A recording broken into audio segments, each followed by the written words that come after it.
KPU Kabupaten Luwu, Sulawesi Selatan resmi meluncurkan tahapan Pilkada Kabupaten Luwu 2024. Kegiatan ini digelar di Tribun Lapangan Andi Jema pada 7 Juni 2024 malam.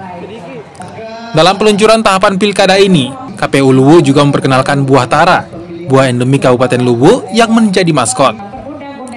Peluncuran Pilkada Luwu 2024 berlangsung secara sederhana mengingat Kabupaten Luwu baru saja dilanda bencana banjir dan longsor. Nanti kita dikoordinasikan ke pihak terkait, saudara-saudara kita yang mana yang lebih membutuhkan, daerah-daerah mana, warga mana yang kemudian menerima bencana. Tapi tentu juga kita, misalnya kalau ada PPK penyelenggara kita yang terkena bencana, kita juga perhatikan itu. Salah satu contohnya ada PPS kami yang kemarin di Sugi Barat itu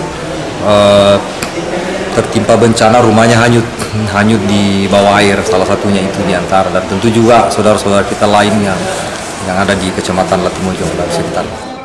Peluncuran Pilkada 2024 juga menjadi ajang sosialisasi pemilihan Bupati dan Wakil Bupati pada 27 November 2024 mendatang.